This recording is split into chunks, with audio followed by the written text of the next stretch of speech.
우리에게서는 능력이 없사오니 오직 이 복음의 능력을 우리에게 허락하여 주시옵소서. 주님 의지합니다. 주님 사모합니다. 오 주님 역사하여 주시고 일하여 주시옵소서. 주님 감사합니다. 감사드리며 살아계신 예수 그리스도의 이름으로 기도드립니다. 아멘.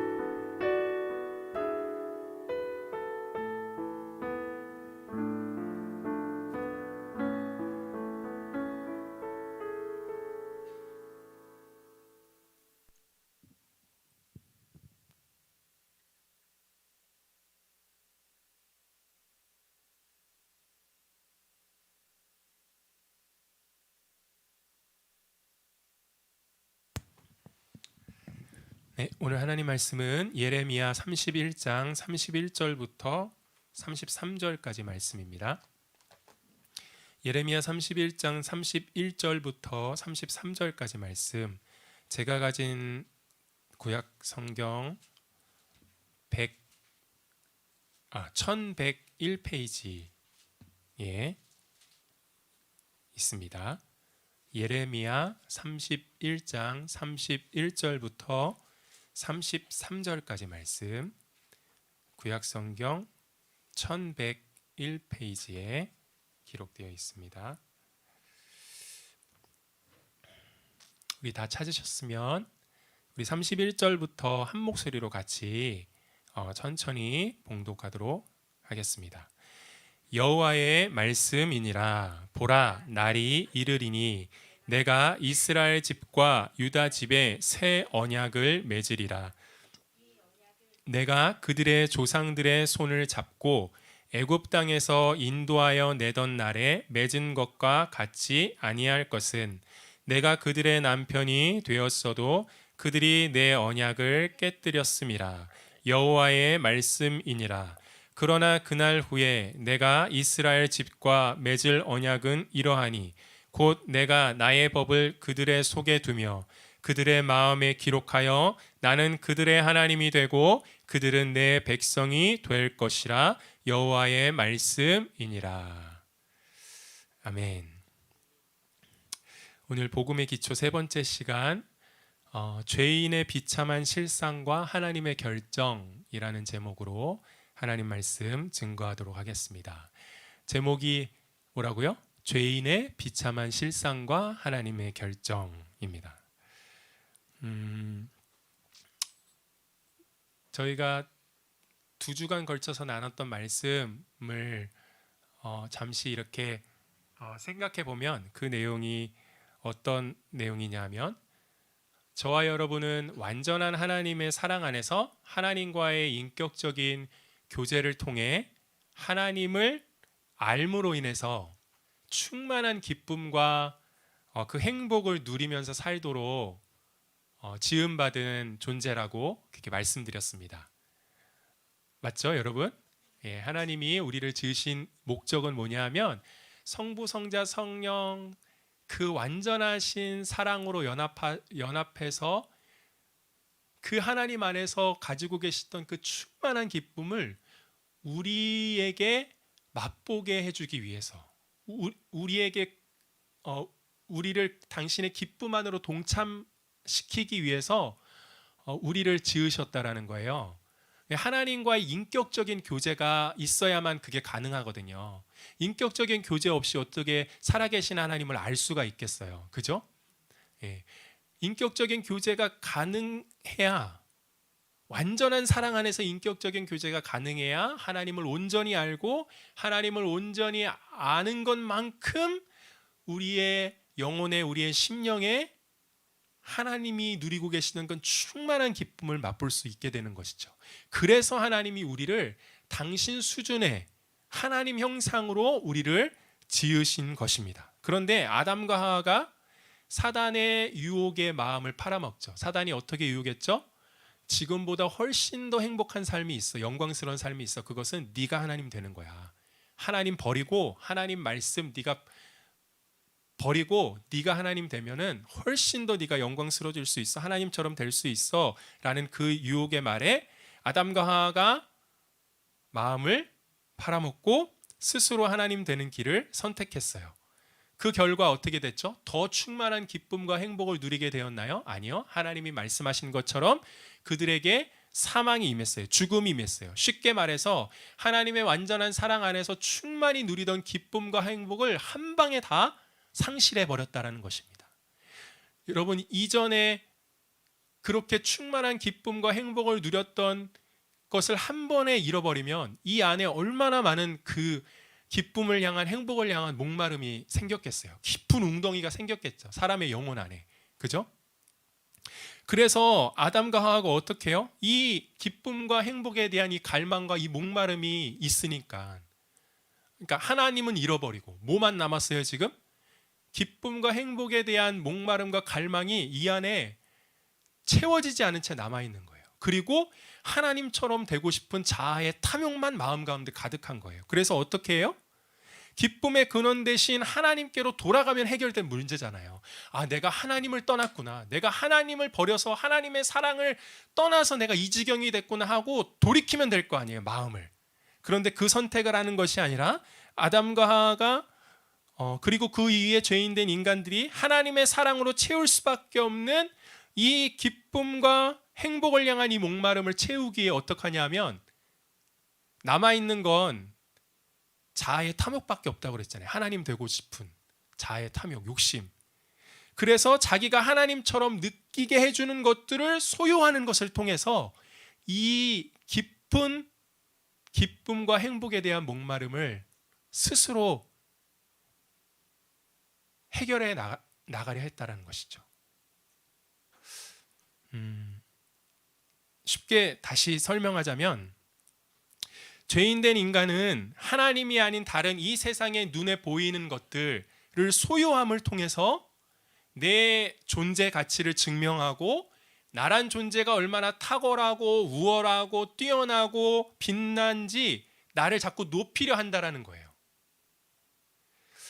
여러분, 이 세상에 눈에 보이는 것을 통해서 내 존재 가치를 증명하고 나를 그렇게 탁월하고 우월하고 뛰어나고 빛나게 높이려고 하려는 것들이 뭐가 있을까요? 눈에 보이는 것들 다죠. 뭐 외모, 학벌, 지식, 사회적인 신분, 위치, 안락하고 풍요로운 환경, 그 다음에 뭐 조금 더 고상하게는 뭐 철학, 이념, 심지어는 이 교회에서 제가 하고 있는 이 목회 활동까지, 이 세상의 모든 것들을 통해서 자기를 만족시키고 자기를 높이려 하고 자기를 우월한 존재로 증명해내려 한다는 것이죠. 사실 제가 앞에 열거해드렸던 이 모든 것들은 그 자체가 나쁜 게 결코 아닙니다. 어찌 보면 하나님으로부터 모든 것이 나왔잖아요. 세상에 있는 모든 것이. 그래서 하나님이 우리에게 주신 선물이에요. 마치 비유를 듣자면 이런 것과 같아요. 에덴 동산에 하나님이 아담과 하와를 지으시기 전에 에덴 동산을 만드셨잖아요. 그리고 아담과 하와가 거기서 기쁘게 살 수 있도록 그들에게 필요한 모든 것을 다 예비해 놓으셨잖아요. 그죠? 그러니까는 우리가 세상의 눈에 보이는 뭐 돈, 외모, 학벌, 뭐 사회적인 지위, 신분, 뭐 명예, 뭐 이 모든 것들은 사실 어찌 보면 하나님이 누리라고 주신 거예요. 하나님 안에서. 에덴 동산에 각종 그 아름다운 열매가 있듯이 먹을 수 있는 열매를 허락하셨듯이 하나님이 우리에게 우리의 삶의 기쁨을 위해서 허락하신 선물들입니다. 그런데 문제는 어때요?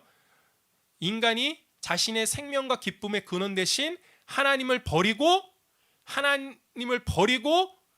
하나님 아닌 이 눈에 보이는 것들을 통해 자기 인생의 의미와 만족과 안정을 찾으려 한다는 거예요. 한 걸음 더 나아가서 하나님처럼 되고 싶은 이 깊은 자아 안에 있는 이 욕심을, 탐욕을 채우려고 한다는 것입니다. 이렇게 하는 것을 성경에서 얘기하는 우상 숭배한다라고 얘기하고 있어요. 그런데 인간이란 존재는 여러분 결코 하나님 아닌 이 세상의 다른 그 어떤 것으로 참된 만족과 기쁨을 맛볼 수 없습니다. 그래서 여러분 하나님이 아닌 이 세상의 것, 즉 우상, 우상을 통해서 내 자아의 탐욕을 추구하고 만족시키고 그로 인해서 내 영혼의 깊은 그 목마름을 해결하려고 하면 할수록 어떻게 되어져요? 채워지지 않는다고 그랬잖아요. 결코 채워지지 않는 공허함 때문에 어떻게 하냐면 채워지지 않으니까 더 채워넣으려고 해요. 더 목마르니까. 이 세상에 있는 우상 것들을 가지고 내가 정해놓은 우상을 가지고 더 그 우상을 향한 욕심과 탐욕을 부리게 되어지죠. 그래서 어떤 현상이 일어나면 결국 그것을 가지지 못해서 생기는 불만족이 내 안에 일어나죠. 혹은 가졌다면 그 의상을 내가 움켜쥐었다면 이것 놓칠까봐 잃어버릴까봐 불안하고 두려워하게 되어지고 이것을 붙들었는데 만족하지 못해요. 그래서 더 가지기 위해서 어떻게 사람들이 수단과 방법을 아끼지 않고 불법을 저지르고 양심을 속여요. 그러면 내 안에 수치와 부끄러움이 찾아와요. 그럼 그걸 또 잊기 위해서 괴로워서 또 그걸 붙잡아요. 또 한편으로는 내가 이것을 충분히 붙잡았다. 이걸 통해서 내가 내 인생의 어떤 존재 가치가 드러나고 남들보다 더 우월해졌다라는 이런 나는 해냈다라는 나는 움켜쥐었다라는 교만과 위선으로 인해서 인생 전체가 점점 무너지고 파괴되어지는 것이죠. 구체적으로 예를 들어볼까요, 여러분? 여러분 돈 그 자체는 선한 것도 아니고 악한 것도 아니에요. 돈은 우리에게 필요하고 유익해요. 이 땅에 사는 동안에. 그런데 돈을 우상으로 삼아요. 자기 안에 있는 그 탐욕을 추구하기 위해 하나님처럼 되고 싶은 자기 욕심을 채우기 위해 돈을 통해서 내가 얼마나 뛰어난 존재인지 우월한 존재인지 자기 스스로를 높이려 한다는 것이죠. 그렇게 하면 내 안에 있는 깊은 행복을 향한 기쁨을 향한 목마름이 채워질 줄 알고 그렇게 한다는 거예요, 죄인들이. 그래서 돈이라는 우상으로 자아의 탐욕을 추구하면 어떻게 되어져요? 돈을 축적하는 것이 할 수 있을 만큼 더 많이 축적하는 것이 내 인생의 최상의 목적이 되어져요. 가장 높은 수준의 목적이 된다는 거예요. 최상의 목적. 그럼 어떤 일이 벌어져요? 돈을 충분히 가지지 못했다는 이유 때문에 아까 말씀드렸던 것처럼 불만이 내 안에 있죠. 불만족해요. 또 돈을 어느 정도 가지고 있어요? 벌었어요? 그러면 이 돈을 혹시나 잃어버리진 않을까? 지키려고 불안해하고 두려워하죠. 또 돈을 벌기 위해 더 많이 벌기 위해 수단과 방법을 아끼지 않아요. 불법을 저지르게 되어져요. 이거는 우리와 해당되는 얘기가 아닌데 상위 1%에 해당되는 돈을 좀 굉장히 이제는 막 돈에 치여 죽을 정도로 그렇게 돈이 많이 가지고 있다고 쳐요. 그럼 돈 좀 있으면 사람이 어떻게 되는지 알아요? 자기 노력과 자기 실력으로 그것을 다 얻은 줄을 착각해요. 그래서 성공한 줄 알고 다른 사람들은 무시합니다. 거들먹거립니다. 교만과 위선에 빠집니다. 결국 여러분 돈이 인생의 우상이 되면 돈이 인생의 최상의 목적이 되면 이 돈은 인격이 아니거든요. 우상은 인격이 아니에요. 살아있지 않아요. 내가 만들어낸 신이에요. 그래서 이 우상이 내 인생의 최고 상위의 목적이 되면 아주 무서운 일이 벌어지는데 그것은 뭐냐 하면 내 인생의 돈보다도 훨씬 더 소중하고 귀한 가치들 하나님이 우리에게 허락하여 주신 그 많은 복들을 이 돈이라는 우상이 삼켜버립니다. 이 돈이라는 우상을 위해 이걸 내버려야 돼요. 허비해야 돼요.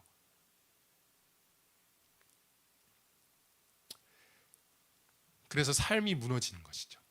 여러분 어디 돈만 그래요? 제가 오늘 돈하고 하나님이 우리에게 정말로 귀한 복으로 주신 성을 얘기할 거예요. 성.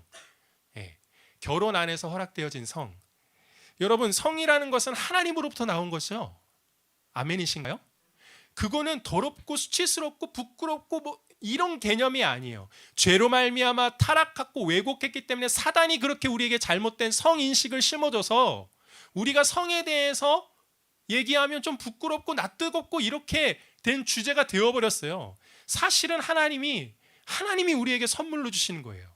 결혼이라는 제도 안에서 한 남편과 아내가 한 몸으로 연합되어 이루는 그 기쁨을 더 충만히 누리도록 허락하신 그 장치가 축복의 장치가 성이라는 거예요. 성이라는 것입니다.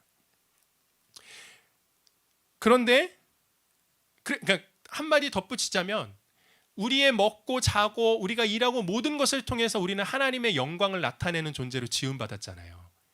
이 말은 뭐냐 하면 하나님을 위해서 수고하고 애쓰고 뭐 갖다 바치고 하나님을 위해서 노예처럼 일하란 말이 아니라 우리가 하나님 그분의 사랑 안에서 먹고 마시고 결혼 생활하고 아이들 자녀 양육하고 그렇게 할 때에 어떤 일이 일어나냐 하면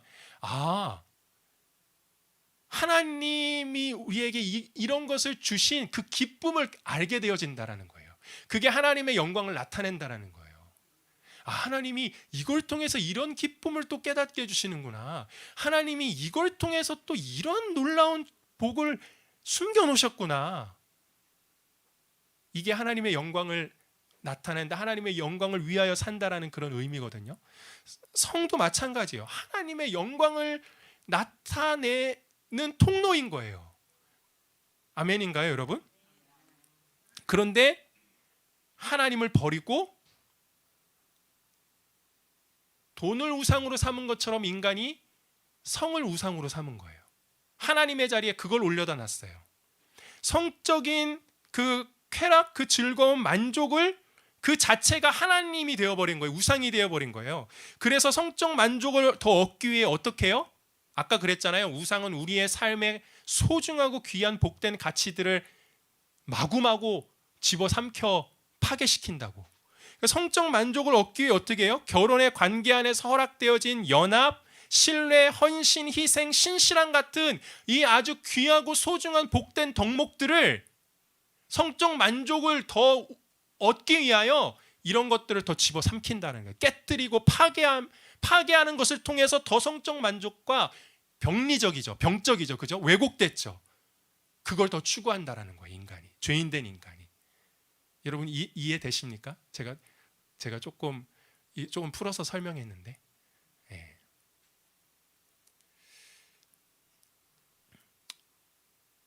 여러분 스스로 하나님이 되고 싶은 이 자아의 탐심을 추구하기 위해 이것 추구하면 내 안에 있는 깊은 기쁨과 목마름이 해결될 줄 알고 내 안에 있는 이 자아의 탐심을 추구하기 위해 이 세상에 무엇이든지 상관없어요. 무엇이든지 그것을 우상으로 삼으면 그 순간 그 우상은 저와 여러분의 삶을 아주 철저하게 깨뜨리고 부수고 파괴시킬 거예요. 여러분 반드시 명심해야 돼요. 여러분 우리 아이들도 반드시 명심해야 돼요. 여러분의 삶에 무엇이든지 저와 여러분의 삶에 하나님이 있어야 될 그 자리에 대신해서 다른 것을 우상으로 삼으면 그 우상은 시간이 지나면 지날수록 여러분의 삶을 철저히 파괴시킬 겁니다. 그렇다면 한번 질문해 볼 수 있죠. 저와 여러분의 마음 안에 있는 우상은 무엇일까요? 이 우상은 잘 드러나지 않거든요. 마음 안에 있기 때문에 그리고 순간순간 바뀌기 때문에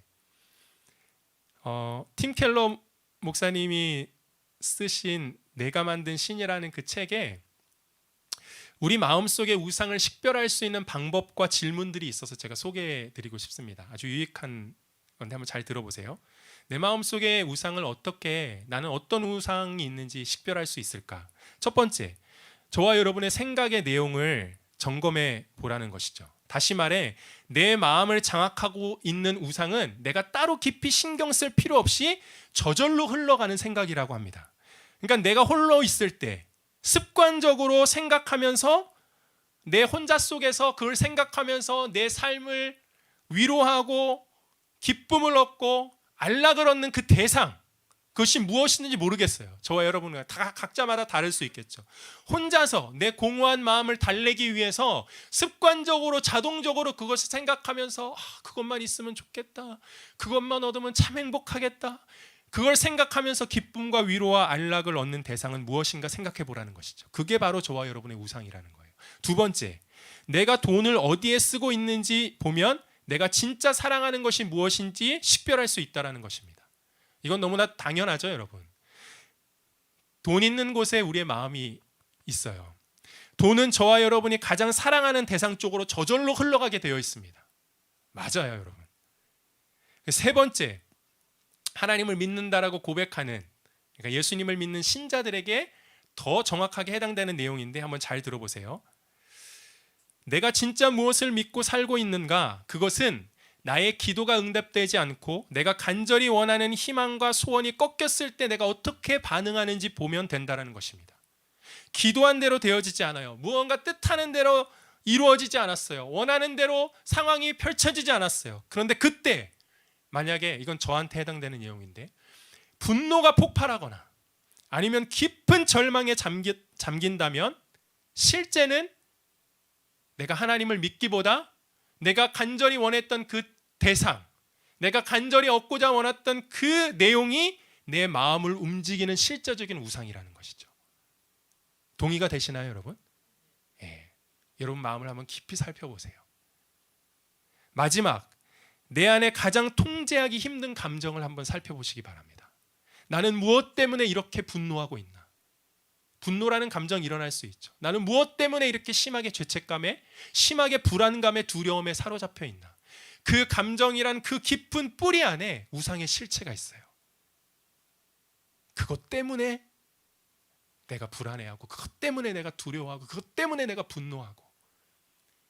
그런데 살아계신 하나님 안에 있으면 놀랍게도 이런 부정적인 감정들이, 소용돌이 치던 이 부정적인 감정들이 전능하시고 그 완전하신 하나님의 사랑이 내 안에 실제로 그분이 계시다라는, 그분이 나를 구원하셨고 나의 생명이시고 내 아버지다라는 사실이 실제로 내가 믿어지고 아멘 되어지면 그 어떤 소용돌이 치던 부정적인 감정도 있어요. 있는데 그것이 나를 휘어잡지 못하죠.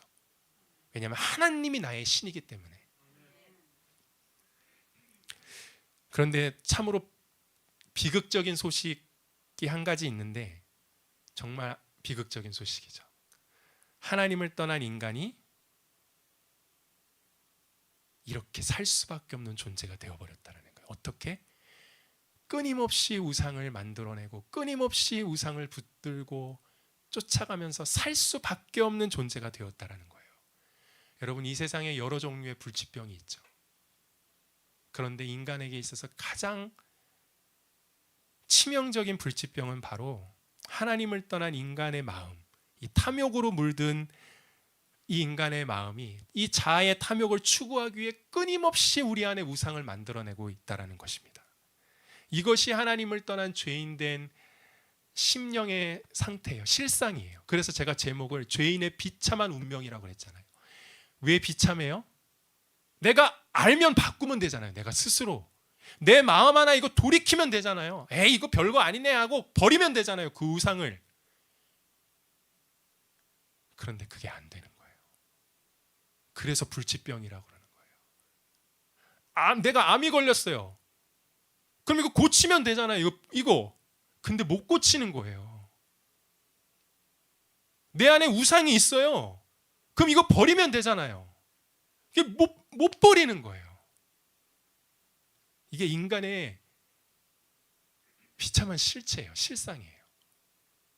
로마서 1장 21절부터 25절 말씀 한번 우리 같이 읽어볼까요? 우리 PPT 화면 한번 띄워주세요. 제목 뒤에 있는데 로마서 1장 21절부터 25절 같이 한번 한 목소리로 읽겠습니다. 시작. 하나님을 보이시나요? 아직 안 나왔어요? 보이시나요? 여기 넘겨주세요. 좀. 예. 시작. 하나님을 알되 하나님을 영화롭게도 아니하며 감사하지도 아니하고 오히려 그 생각이 허망하여지며 미련한 마음이 어두워졌나니. 이렇게 뒤로 한 것씩 넘겨주셔야 돼요. PPT 화면. 네. 22절. 스스로 지혜 있다 하나 어리석게 되어 썩어지지 아니하는 하나님의 영광을 썩어질 사람과 새와 짐승과 기어다니는 동물 모양의 우상으로 바꾸었느니라. 그러므로 하나님께서 그들의 마음의 정욕대로 더러움에 내버려 두사 그들의 몸을 서로 욕되게 하셨으니 이는 그들이 하나님의 진리를 거짓 것으로 바꾸어 피조물을 조물주보다 더 경배하고 섬김이라. 주는 곧 영원히 찬송할 이시로다. 아멘.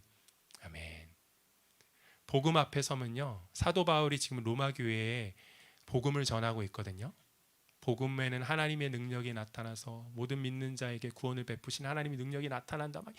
복음에 대한 대주제를 선포하고 바로 이어서 사도 바울이 복음을 그렇게 총체적으로 로마 교회 있는 성도들에게 설명할 때 무엇부터 설명하냐 하면 죄인된 인간의 이 실상, 이 실체에 대해서 말씀을 통해서 밝혀주고 있어요. 하나님을 알되 세상을 보면은 분명히 살아계신 하나님이 이 세상을 지으셨다라고 부인할 수 없을 정도로 양심이 있으면 그 하나님의 영원하신 신성과 능력이 눈에 나타나 보이는 것을 통해서 알 수밖에 없다라고 기록하고 있어요. 그런데 하나님을 알 때 어떻게 해요? 죄인된 인간들이 하나님을 영화롭게 하지 않아요. 하나님을 감사하게 하지도 않아요. 왜 그런가 봤더니 생각이 허망하여져 미련한 마음이 어두워져서 스스로 지혜 있다라고 하나님 없이도 잘 살 수 있다라고 그렇게 자기 길을 찾아서 가요. 그런데 하는 짓을 봤더니 어리석게도 썩어지지 아니하는 하나님의 영광을 어떻게 해요? 그 하나님의 자리에다가 뭘 올려다 놔요? 사람과 새와 짐승과 기어다니는 동물의 모양의 우상으로 바꾸었느니라. 아니 하나님 필요 없어요? 하나님 없어도 돼 하고 스스로 알아서 이렇게 스스로 자기 힘과 능력으로 이렇게 사는지 봤더니 그게 아니라 자기 힘과 능력으로 인간이 어떻게 살아요? 불완전한 인간이. 불안하니까. 그리고 자아의 탐욕이 있으니까 이것 채우기 위해서 자기 입맛에 만들어낸 자기가 만든 우상을 그 하나님의 자리에다 올려다 놓고 피조물을 조물주보다 더 경배하고 섬긴다라는 거예요.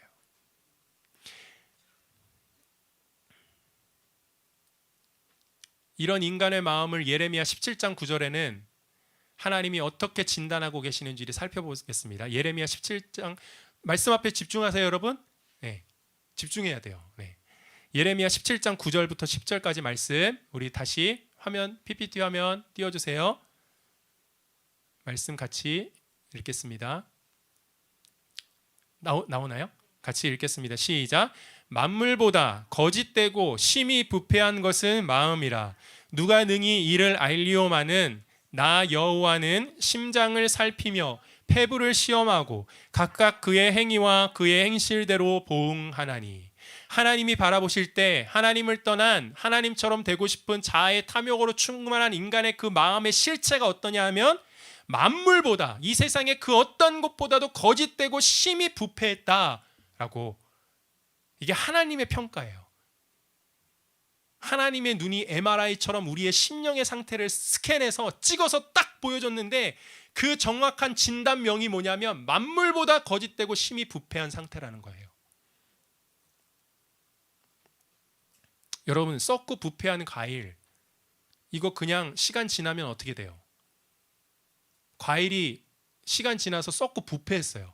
그러면 이거 시간 지나면 막 거기다가 막 물 주고 아니면 막 거름 주고 막 영양제 주사 놓고 막 그러면 다시 부패된 게 다시 새로워져요? 시간이 지나면 지날수록 더 악취가 나고 더 썩게 되겠죠.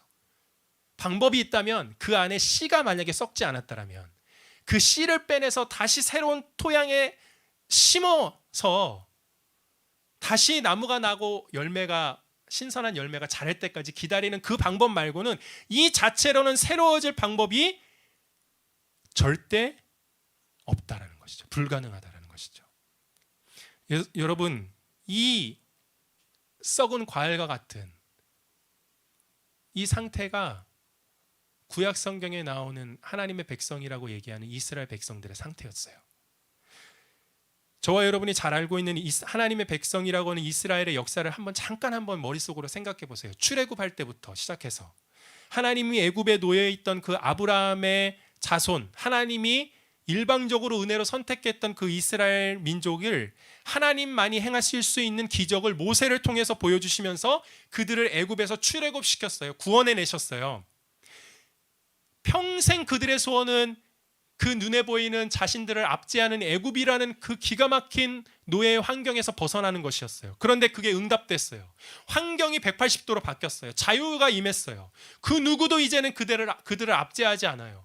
그리고 그들과 함께하는 전능하신 하나님이 그들을 인도해 가세요. 그런데 그 어마어마한 홍해를 자신들의 두 발로 건너서 딱 3일 지났어요. 광야에서 딱 3일이 지나자 그들이 하나님 앞에 어떤 태도를 보여요? 자신들이 먹고 싶은 물을 당장에 하나님이 주시지 않자 하나님한테 대하여 삿대질하죠. 시험하죠. 당신이 살아있으면 우리 한번 물 먹여봐라 이거예요. 그럼 내가 당신을 인정해 주겠다라는 거예요. 그 짓을, 그 마음을 40년이 지나도록 한 번도 바꾸지 않은 채, 그래서 출애굽 1세대들이 다 광야에서 죽잖아요. 바꾸면 되잖아요, 마음. 모세가 시내상에 하나님의 계명을 받으러, 하나님의 말씀을 받으러 올라갔어요. 그런데 조금 시간이 지나자 내려오지 않자 이스라엘 백성들이 하는 짓이 뭐예요? 누가 가르쳐주지 않았어요. 그런데 자신들이 애굽에서 보았던 그 금송아지를 가지고 있는 뭐 귀고리, 금고리 다 빼가지고 그거를 녹여가지고 부어서 만들어서 금송아지를 만들어요. 그래서 그것을 하나님으로 자신들이 그렇게 하나님의 자리에다 올려다 놓고 자신들을 구원해 달라고 하나님이 보고 계시는데, 하나님은 그들에게 어마어마한 약속 축복의 말씀을 지금 친히 돌판에 새겨서 주려고 하시는데 그 밑에서는 이스라엘 백성들이 그 짓을 하고 있는 것이죠.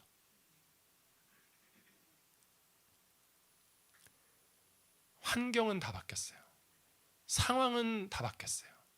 그런데 바뀌지 않은 게 있어요. 그들의 심령이 바뀌지 않았어요. 하나님을 전심으로 사랑하고 하나님 앞에 자신의 모든 삶을 의탁하고 의지하기만 되는데 그 마음 바꾸면 되잖아요.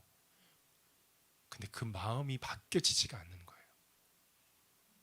이때로부터 구약 역사 내내 이스라엘 백성들이 하나님 앞에서 했던 짓이 뭐예요?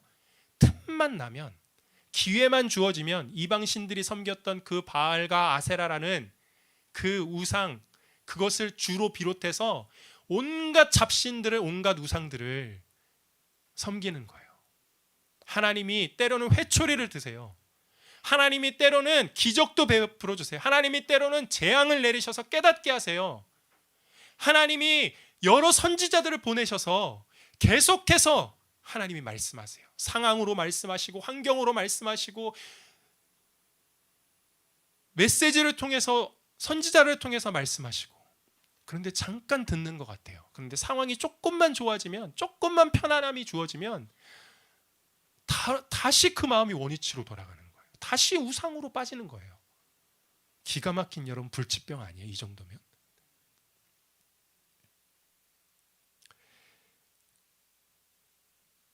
그래서 구약의 이스라엘 역사는 어떻게 끝나요? 북이스라엘은 아수르에 의해서 멸망당해요. 그리고 남유다는 바벨론에 의해서 멸망당해요. 그러니까 하나님이 던져주고 싶은 메시지는 이거예요. 결론이 무엇이냐면, 하나님을 떠나 스스로 하나님이 되어 살아가는 죄인들의 그 탐욕으로 물든 그 마음으로는 너희들의 인생에 소망이 없다.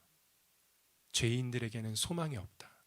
너희들 스스로 돌이켜 나를 사랑하고 나를 경외하고 나를 신뢰하고 의지하는 마음을 너희들 스스로는 가질 수 없다라는 거예요. 스스로 가질 수 있다라면 그건 종교예요. 돛 닦고 열심히 최선을 다하고, 하여튼 그 불교에서 쓰는 용어에 그 뭐죠? 갑자기 생각이 안 나는 네 글자인데, 네, 이따 치고, 네. 스스로 우리가 열심히 종교 생활하고 돛 닦고 그렇게 해서 우리의 마음을 스스로 고칠 수 있다라고 하면 그때부터 기독교는 불교가 되기 시작하는 거예요. 그것 가지고 자랑하죠. 내 의가 되죠.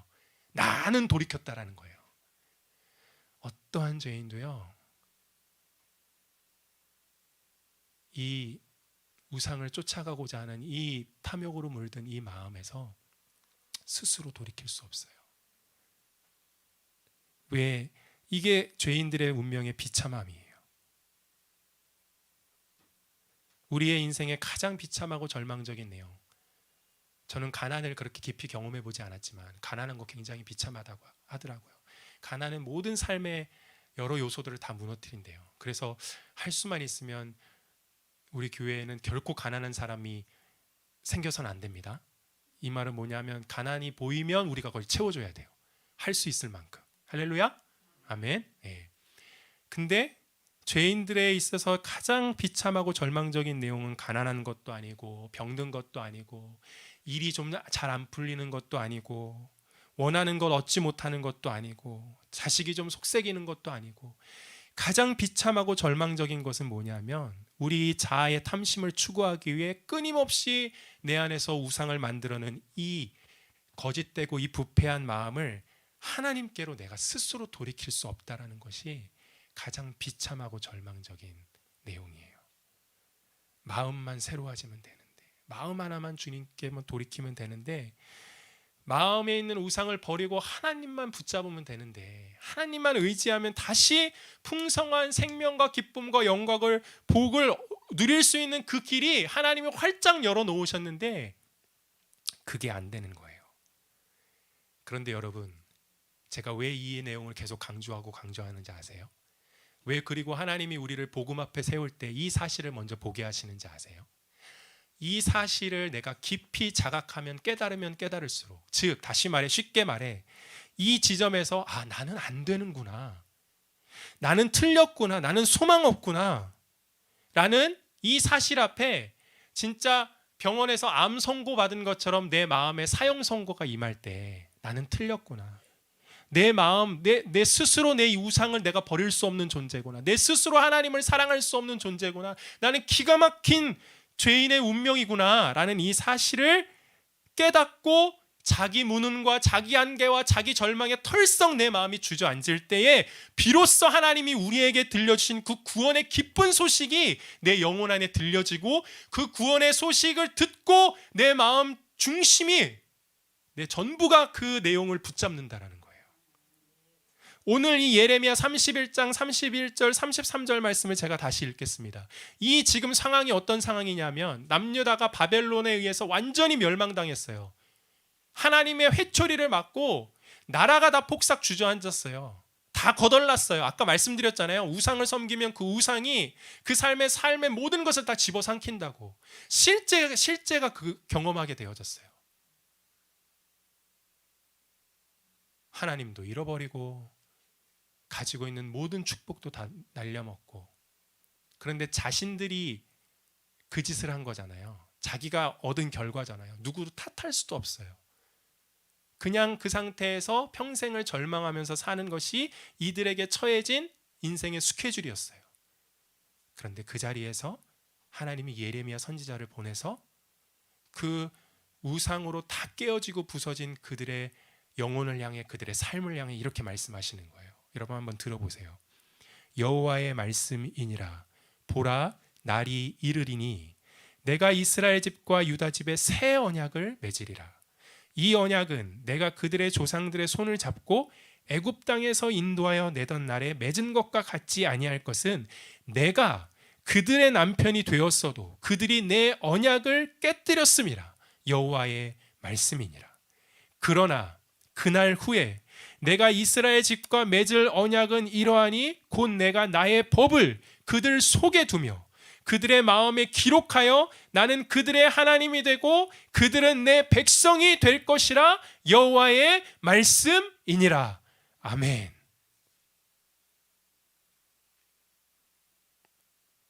그 수많은 세월 동안 하나님이 그들에게 남편이 되시기 위해서 얼마나 많이 그들에게 다가갔습니까? 이스라엘 백성들에게 돌판에 새겨놓으신 그 십계명의 언약을 신실하게 남편 되시는 이스라엘을 당신의 거룩한 신부로 삼아 놓으시고, 신부될 자격이 없는데 하나님의 그들을 향한 저절로 솟아나는 그 사랑 때문에 그들이 신부로 보이는 거예요.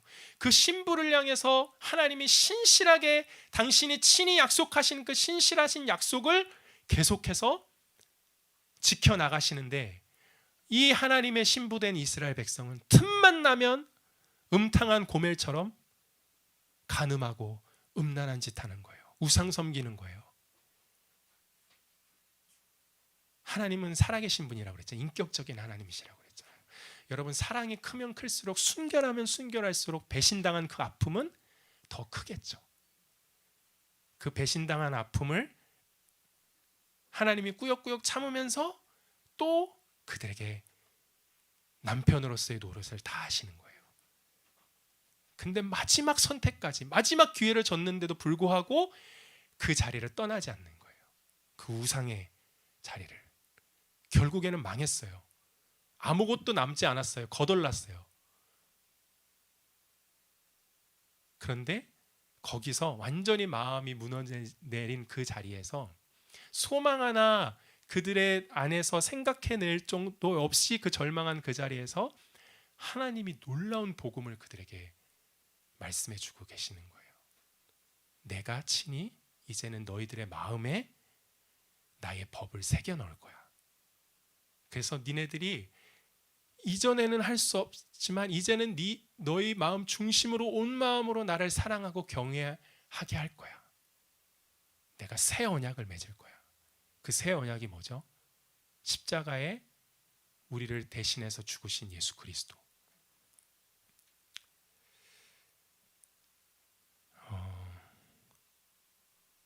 사랑하는 여러분, 우리 마음이 언제 우상을 버리고 하나님께로 우리의 마음이 전심을 다해 하나님을 사랑하고 하나님을 경외하는 마음밭으로 바뀌어지는지 아십니까? 바로 이 하나님의 복음 앞에서, 하나님의 복음은 완전한 하나님의 사랑이거든요. 그 하나님의 복음 앞에서 우상을 붙들고 살다가 깨어지고 부서지고 찢겨지고 상처나고 무너진 내 존재의 실상을 내가 비로소 깨닫게 되었을 때, 아, 나는 안 되는 사람이구나. 나는 진짜 죄인이구나. 내 스스로는 이 우상을 버릴 수 없는 자이구나. 라는 이 사실 앞에 내가 마음이, 하나님 사랑 앞에 내 마음이 완전히 녹아졌을 때, 무너졌을 때, 우리 어머니가 얼마 전에 암 수술 받고 이렇게 했잖아요. 암 선고, 병원 의사로부터 암 선고 딱 받았을 때 마음이 털썩하고 무너지잖아요. 아, 나 이제 끝났구나. 근데 복음 앞에서 여러분, 우리가 그런 마음이 되어져야 돼요. 내 마음에 나 스스로는 결코 하나님 앞에 하나님 사랑할 수 없는 존재구나. 나는 틈만 나면 우상을 붙들고 그 우상 때문에 불안해하고 두려워하고 그 우상을 놓지 못해서 분노하고 그 우상으로 내 삶의 위로와 즐거움과 안위를 삼으려는 자였구나. 그 우상이 내 삶을 부수고 있는데도 불구하고 이 발을 내가 떼지 못한 이 기가 막힌 죄인이구나 라는 사실을 알게 되어졌을 때, 놀랍게도 복음 앞에서, 다른 사람 앞에서 그런 거 깨달으면 절망이죠. 깨달을 수도 없어요. 왜냐하면 인간은 교묘하게 그걸 가리거든요. 변명하거든요. 합리화시키거든요. 괴롭거든요. 그거 보면. 그런데 복음 앞에서 이 사실을 보는 순간 하나님이 우리에게 들려주신 복음의 메시지가 들려온다니까요. 우리의 영혼에. 밤하늘에 어두움이 짙으면 짙을수록 그 하늘에 촘촘히 새겨져 있는 별빛이 더 빛나는 것처럼, 여러분, 하나님 앞에서 나는 안 되는구나, 나는 틀렸구나, 나는 소망 없는 죄인이구나라는 사실을 알면 알수록 그 십자가에 못 박히신 예수 그리스도가 누굴 위해 죽으셨는지 더 분명해지는 거예요. 내 스스로 돌이킬 수 없는 이 기가 막힌 죄인이라는 비참한 운명이 확인되면 확인될수록, 그래서 하나님이 나를 일방적으로 당신의 은혜로 나를 건져내 주셨구나, 이런 나를 하나님이 포기하지 않고 아들까지 십자가에 내어주셨구나라는 이 사랑이 더 깊이 내 안에 새겨지는 거예요. 내 법을 내가 너희들의 마음 가운데 새겨 넣을 거야. 할렐루야. 우리에게 단 한 번도 당신의 신실하심을 거둔 적이 없으신 그 변함없는 하나님을 찬양합니다. 할렐루야. 수없이 수천 번 하나님을 떠난다 할지라도 하나님을 잊고 배신하는 우리를 향하여 어떠한 값을 지불하고서라도 우리의 마음 중심을 다시 하나님께로 돌이키신 하나님을 찬양합니다. 왜냐하면 하나님께로 돌아와야만 우리의 삶에 하나님이 원래 창조하신 그 목적, 주고 싶으셨던 그 충만한 기쁨과 그 행복이 회복되어지기 때문에 그래요. 어떤 값을 지불해서라도 우리를 포기하지 아니하시는 하나님, 때로는 우리의 삶에 힘들고 어려운 과정을 지나게 하실지라도 우리는 그 안에서 때로는 이해할 수 없고 때로는 괴로워하고 힘들다 하더라도 이 복음이 내 안에 심겨진 사람에는 십자가 바라보면 다 이해할 수 없어도 십자가 붙들고 십자가 믿고 그 하나님 사랑 신뢰하고 다시 일어나서 가는 것이죠. 하나님의 마음을 알기에. 죄인의 비참한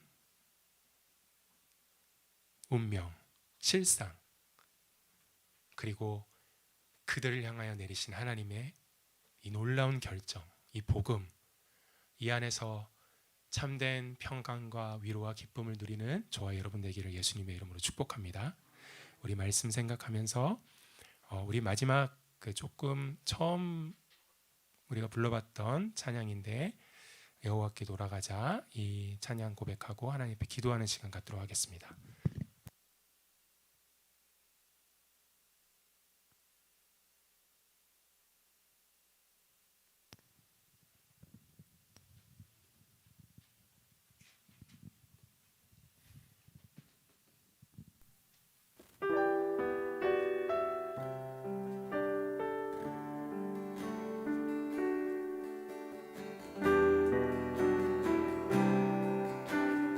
내 백성이 나를 떠나, 내 백성 나를 떠나 돌아섰지만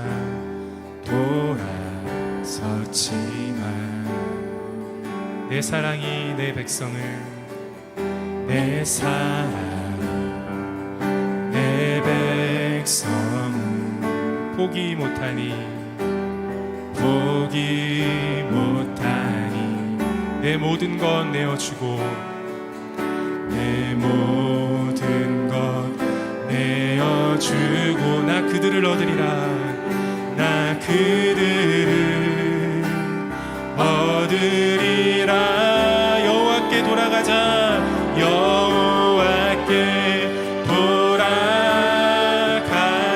우린 돌아서도 그는 변치 않네, 그는 변치. 여호와께 돌아가자, 여호와께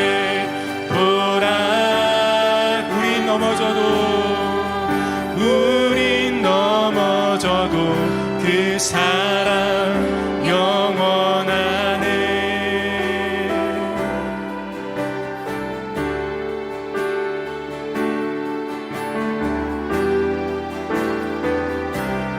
내 백성이 나를 떠나, 내 백성 나를 떠나 돌아섰지만 내 사랑이 내 백성을, 내 사랑 내 백성 포기 못하니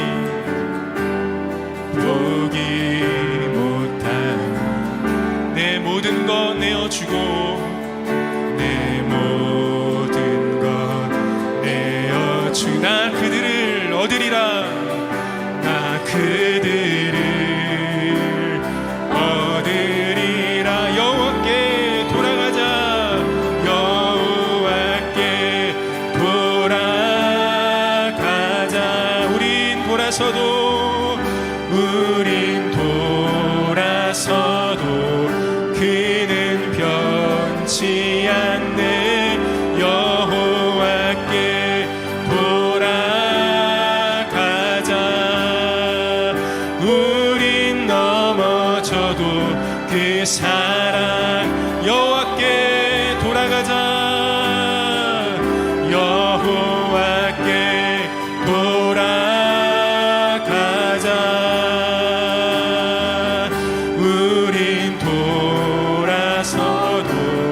그는 변치 않네. 여호와께 돌아가자. 우린 넘어져도 다시 한번 고백하십시다. 여호와께 돌아가자. 여호와께 돌아가자. 우린 돌아서도 그는 변치 않네. 여호와께 돌아가자. 우린 넘어져도 그 사랑 영원하네. 무에서 유를 창조하신 그 전능하신 하나님은 모든 것을 다 하실 수 있어요. 저와 여러분의 삶에 필요한 건 모든 것 다 응답해 주실 수가 있으신 분이세요. 그런데 그 모든 전능한 지혜, 능력, 그 무궁한 영광, 그 사랑을 총동원해서 주님이 하셨던 일이 뭔지 아세요? 당신의 아들을 십자가에 못 박아 죽이는 일이셨어요. 왜 다른 어떤 기적 말고 기적 같지도 않은 기적, 능력 같지도 않는 능력, 도저히 이해할 수 없는 복음이라고 하는데 왜 십자가의 아들을 내어주셨을까요? 이유는 단 하나예요. 저와 여러분의 하나님께로 돌이킬 수 없는 그 거짓되고 부패하고 그 병든 그 저주받은 그 심령 안에 다시 하나님을 온전하고 순전한 마음으로 사랑하게 하기 위해서 그 마음 안에 하나님 새겨 넣으시려고 하나님이 그 방법을 택하신 거예요. 기적 중에 기적, 능력 중에 능력, 영광 중에 영광. 무엇이 하나님을 떠난 인간의 마음을 돌이킬 수가 있겠어요? 잠깐은 돌아오는 것 같아요. 필요한 것 주면, 응답해주면 잠깐은 돌아오는 것 같아요. 그런데 저와 여러분들이 증인이시잖아요. 등 따시고 배부르면 언제요? 언제 그러냐는 뜻이 또 내가 좋아하는 우상 쫓아가는 게 저와 여러분의 마음 상태잖아요. 전능하신 하나님이 저와 여러분이 뭐가 필요하겠어요? 다 가지셨는데 뭐가 부족해서 죄와 허물과 수치와 부끄러움 투성인 나도 내 인생이 때로는 마음에 안 들어서 이걸 확 깨트려 버리고 싶은 이 별 볼 일 없는 저와 여러분이 뭐가 필요해서 아들을 내어주셨겠어요? 사랑하시기 때문이죠.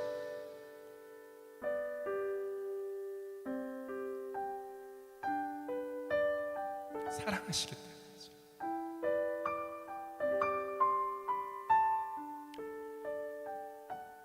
하나님의 이 사랑, 하나님을 알게 하시옵소서.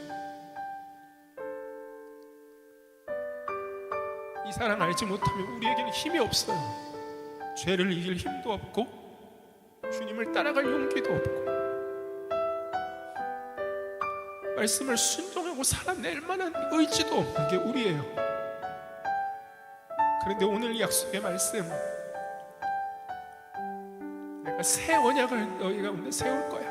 내가 친히 너희 마음 가운데 나의 법을 새겨 넣을 거야. 어떤 값을 지불어서라도 이 일을 내가 해내고야 말 거라는 이 하나님을 우리가 다시 한번 믿음으로 붙잡았으면 좋겠습니다. 내겐 소망 없지만, 나는 안 되지만, 나는 틀렸지만 그러기에 주님을 더욱 믿습니다. 하나님 앞에 같이 이 시간에 함께 기도하며 나가십시다. 살아계신 주님, 고맙고 감사합니다. 하나님을 마음 중심 다해 사랑할 수 없는 하나님 존재적인 죄인임을 고백하며 나아갑니다. 하나님처럼 되고 싶은 이 자아의 무서운 탐욕을 추구하기 위하여 이 세상의 눈에 보이는 것들을 우상으로 삼아 그것을 붙들고 쫓아가고 그것을 사랑하는 우리의 이 비참한 죄인의 이 실상, 아닌 줄 알면서도 틀린 줄 알면서도 이 벗어나지 못하는 우리의 이 거짓되고 부패한 이 심령의 마음, 신실하신 하나님 그 사랑 앞에 하나님 거짓되고 속이고 악하게 그런 우리의 모습을 향해서 주님, 우리를 향한 그 심판을, 우리를 향한 그 저주를 우리에게 내리지 아니하시고 우리를 살리시기 위하여, 우리의 마음에 당신의 사랑을 새겨 넣으시기 위하여 당신의 아들 예수 그리스도를 십자가에 내어주셨다라는 이 복음이 주님, 우리의 머리로 들려지는 것이 아니라 우리의 가슴 안에, 우리의 영혼 안에 들려지는 복음 되어지기를 간절히 소원하고 기도드립니다. 이 복음이 우리 안에 들려지기 위해서 먼저 우리가 하나님 앞에서 어떠한 죄인인지 우리의 비참한 실상을 봐야만 합니다. 나는 안 되는구나, 나는 틀렸구나, 나는 소망 없구나, 내가 쌓아 올렸다고 했던 그것이 오히려 내 인생을 무너뜨린다라는 사실을 깨닫게 하여 주시옵소서. 이런 우리를 향하여 하나님이 베푸시는 이 완전한 사랑, 하나님이 우리에게 약속하신 이 신실하신 언약, 이 복음이 있음을 주님 믿고 깨닫게 하여 주시옵소서.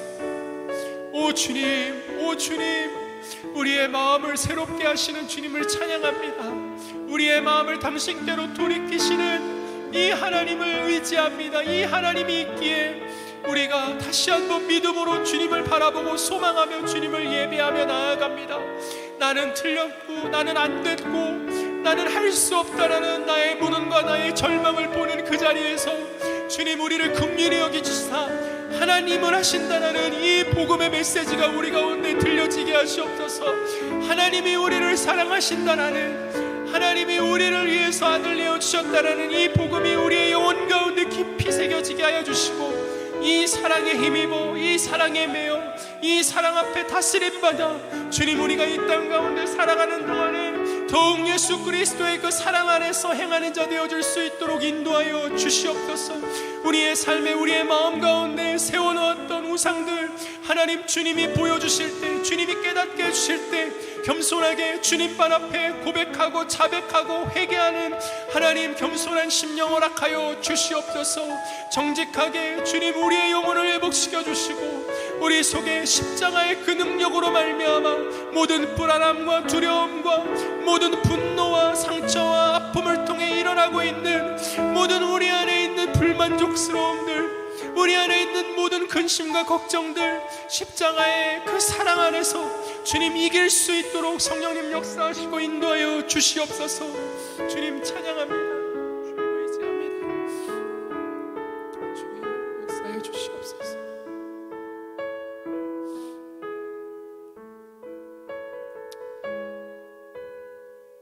사랑하는 주님,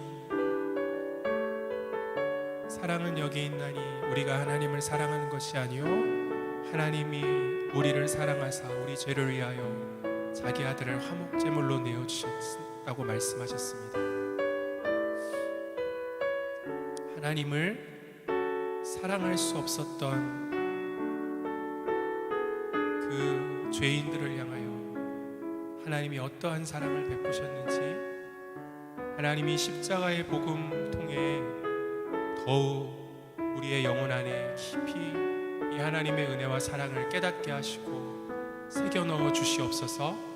그래서 이 사랑의 힘으로 우리의 삶에 찾아오는 여러 가지 문제와 실패와 쓰러짐과 좌절과 절망을 나의 힘과 능력이 아닌, 나의 그 어떤 의지가 아닌 십자가에 못 박히신 그 예수 그리스도의 사랑에 힘입어 그 사랑에 매여 그 모든 상황들